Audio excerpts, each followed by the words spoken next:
Are Chelsea in crisis mode? A poor run of results has derailed their so-called title challenge, and the season is now slipping from their grasp. Chelsea were in red-hot form in the earlier stages of the season, and at one point the highest scoring team in the league. Their players couldn't hide the smiles from their faces when asked questions about being back in the title race. Now Chelsea have been found out as they went on a 5-game Premier League run without a win. Now they're struggling to remain in the top 4, and it's got everyone wondering why Chelsea are in permanent chaos. Have Chelsea and their coach Enzo Maresca been found out? Has former coach Mauricio Pochettino been right all along when he claimed that Chelsea were a mid-table team? Let's take a further look and discover what has happened to Chelsea Football Club.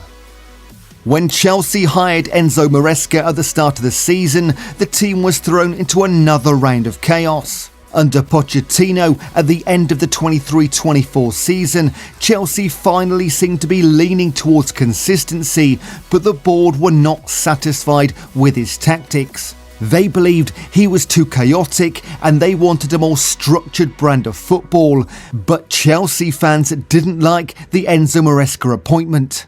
He led Leicester City to promotion but had a reputation of a heavily structured style of football that was boring. It was pass, pass and pass for him, and it made Chelsea fans remember another Italian coach. No, not Carlo Ancelotti. Chelsea fans absolutely adore that guy. I'm talking about Maurizio Sarri and his rigid possession style. Chelsea didn't think that was beautiful football. At least Sarri was doing well with Napoli when Chelsea signed him. Maresca, however, had just completed his first full year as a coach, and it was in the Championship. There were posts on social media that he was too rigid and couldn't adapt, so before the season began, most Chelsea fans, pundits and other Premier League big hitters wrote him off.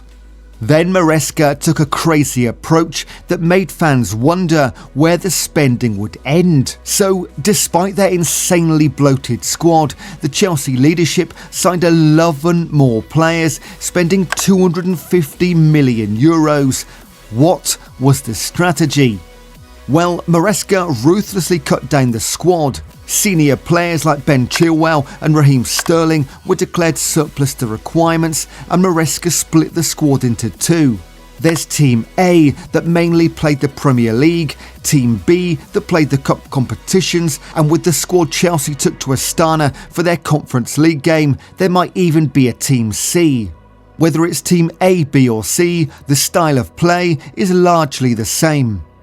If you're enjoying this video, it would be amazing if you could subscribe to the channel to keep up to date with more football stories. It costs nothing but would mean the world to us. Thank you.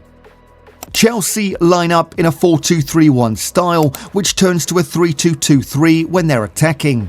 They start play from the back with one of their fullbacks inverting into the midfield. This was how Leicester played when Maresca was their head coach, but this similarity is only there in shape but not in spirit. So what do I mean by that? We'll get to that, but before then, let's talk about the player that is outperforming Erling Haaland, Chelsea superstar, and the man regarded as the new Eden Hazard, Cole Jermaine Palmer. Palmer has been incredible for Chelsea.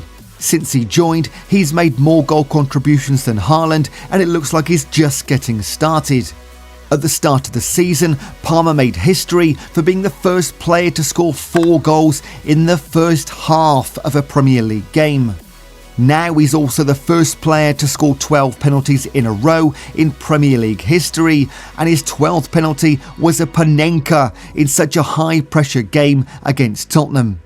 The dynamic forward has become Chelsea's youngest player to directly contribute to 50 Premier League goals, with 32 goals and 18 assists, and has broken Chelsea's record for most Premier League goal involvements in a calendar year with 37. Away from Chelsea in the Premier League, Palmer is among Europe's elite when it comes to chance creation. So far, he's the second best creator, only behind Barcelona's Rafinha. He is no doubt Chelsea's most influential player, and right now it does seem like Chelsea are Cole Palmer FC. However, it isn't just the goals. He makes everything happen. He makes Chelsea tick. He creates waves of chances, some of which Chelsea striker Nicholas Jackson wastes amongst others. Jackson, who was in red-hot form in the early season, has hit a rough patch. But it's not only him. Noni Madueke has had his output reduced, and Jadon Sancho, who is great to watch on the ball, hasn't had many goals or assists. Chelsea's big money signing, Enzo Fernandez, has been creating more chances and was assisting for fun. He also became more like Frank Lampard, arriving at the box often to finish off chances. So far, he has scored 3 goals and produced 3 assists in the Premier League, but now his goals have dried up too. Moises Caicedo, who is another record transfer fee for Chelsea, has become more authoritative in the midfield, flying into tackles, delivering line-breaking passes and also being versatile, playing in the right-back position for Chelsea. His displays have been solid, and the same goes for Romeo Lavia, but Chelsea need goals.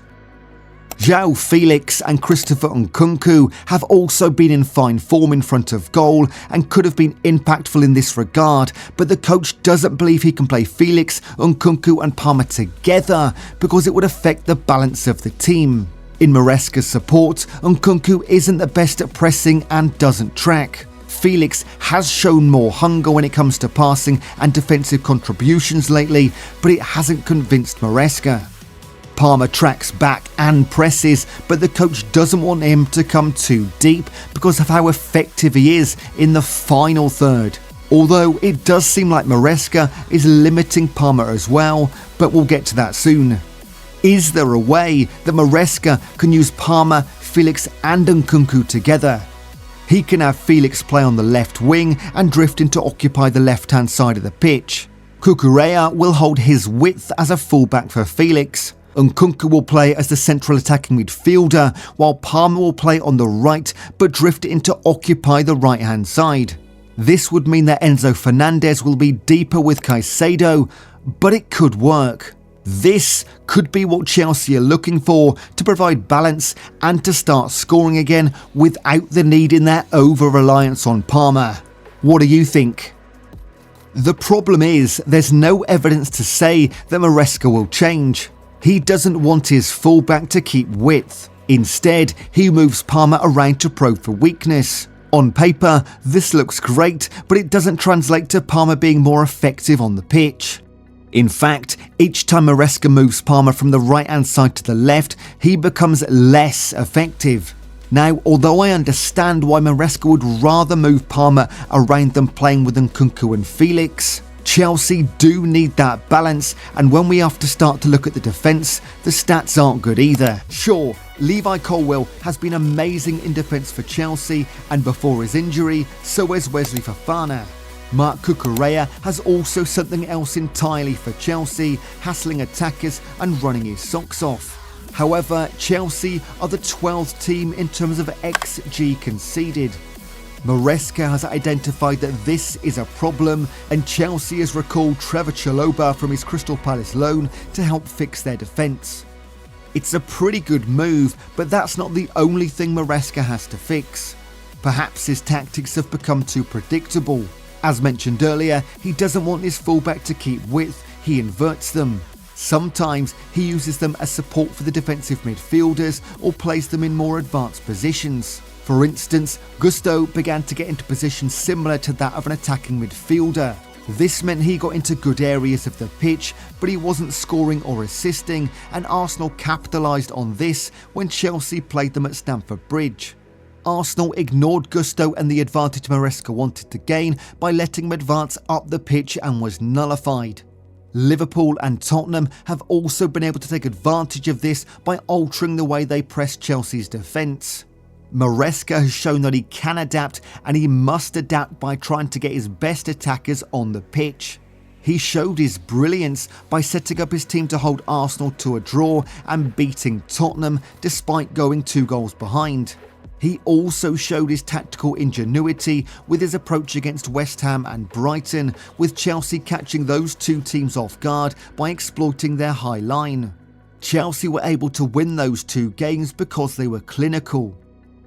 As much as Maresca has to evolve further as a tactician, Chelsea also need their forwards to be more clinical in front of goal.